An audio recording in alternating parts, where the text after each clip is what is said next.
Hi friends, இன்றைக்கி நம்மளுடைய சேனலில் செல்வ செழிப்பை அள்ளி கொடுக்குற ஆடி மாதம் வரலட்சுமி விரதத்தை பற்றி பார்க்கலாம்.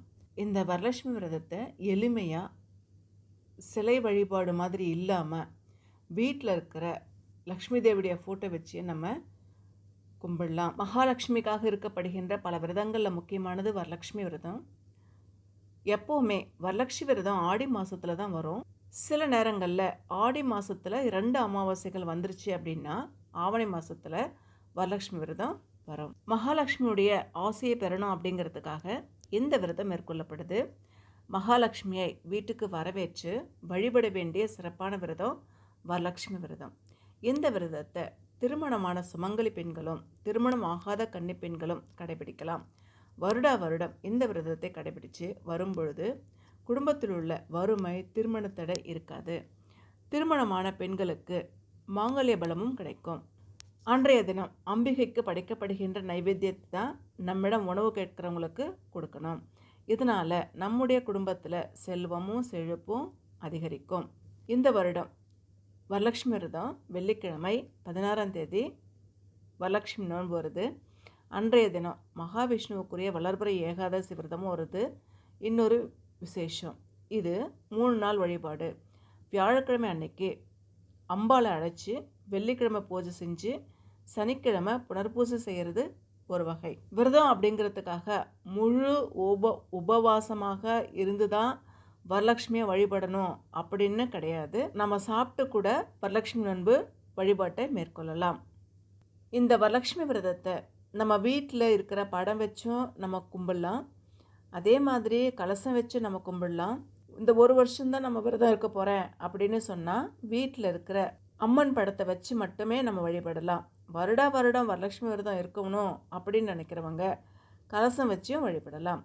உங்களுடைய விருப்பத்தை பொறுத்து தான். நீங்கள் கலசம் வச்சும் வழிபடலாம், வீட்டில் இருக்கிற லக்ஷ்மி தேவியோட ஃபோட்டோ வச்சு நீங்கள் வழிபடலாம். ஆனால் இது எல்லாத்தையுமே முதல் நாள் மாலையிலேயே செஞ்சிடணும். இந்த விரதத்தை மேற்கொள்கின்ற சுமங்கலி பெண்கள் முதல் நாளே வீட்டையும் சுத்தப்படுத்திக்கணும். வீட்டை சுத்தம் செஞ்சுட்டு கோலம் போட்டுட்டு மஞ்சள் கலந்த தண்ணியில் துளசி இலைகள், பூக்கள் இதெல்லாம் போட்டு வைக்கணும். வரலட்சுமி விரதம் அன்னைக்கு பூஜையை துவங்கணும். பூஜை அறையில் வரலட்சுமி அம்மன் படத்தை கிழக்கு முகமாக வைக்கணும். முக்கியமாக பூஜை செய்கிறவங்க வலதுபுறமாக இருந்து பூஜை செய்யணும். லக்ஷ்மி தேவிக்கு அர்ச்சனை செஞ்சு பால், பழம், நைவேத்தியம் இது எல்லாத்தையும் படைக்கணும். சாதம், பாயாசம், வடை, கொழுக்கட்டை, இட்லி இதில் ஏதாவது ஒன்று வச்சு நிவேதனம் செய்யலாம். 5 முக விளக்கையும் ஏற்றி வைக்கலாம். இந்த வழிபாட்டில் சமர்க்கப்படுகின்ற நோன்பு கயிற்றை வயசில் மூத்த சுமங்கல்கள்கிட்ட இருந்து ஆசை பெற்று அவங்களுடைய கையில் நம்ம கட்டிக்கணும். இதனால் கன்னி பெண்களுக்கு விரைவில் நல்ல வரன் அமையும். அதே மாதிரி சுமங்கலிகளுக்கு மாங்கல்ய பலம் பெருகும். வரலட்சுமி விரத பூஜைக்காக வீட்டிற்கு வந்திருக்கிற பெண்களுக்கு மஞ்சள் கயிறு, தேங்காய், குங்குமம் இது எல்லாமே கொடுக்கணும். எந்த நேரம் வரலட்சுமி பூஜை செய்கிறதுக்கு உகந்த நேரம் அப்படின்னு பார்த்துடலாம். 16ஆம் தேதி 10 மணிக்குள்ளே பூஜை நைவேத்தியம் செஞ்சிடணும். அதே மாதிரி சரடு மாற்றிக்கிட்டு மாலை 6 மணிக்கு மேலே பூஜை செஞ்சோன்னா சிறப்பு.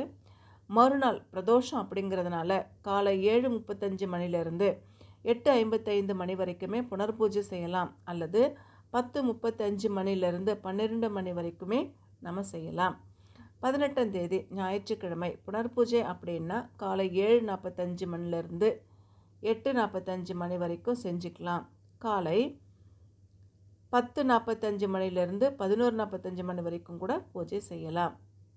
வரலட்சுமி பூஜை செய்கிறதுக்கு முன்னாடியே விநாயகர் வழிபாடு அவசியம் செய்யணும். அதே மாதிரி 9 முடிச்சிருக்கிற நோன்பு கயிறை கட்டாயம் எடுத்துக்கணும். இந்த முடிச்சையும் நல்ல நேரத்தில் தான் போடணும். அஷ்டலக்ஷ்மிகளோட வரலட்சுமியை சேர்த்து 9 லக்ஷ்மிகள் என்பதை குறிக்கிற வகையில் இந்த 9 முடிச்சு கொண்ட நோன்பு கயிற்றுன்னு நம்ம வாங்கிக்கணும்.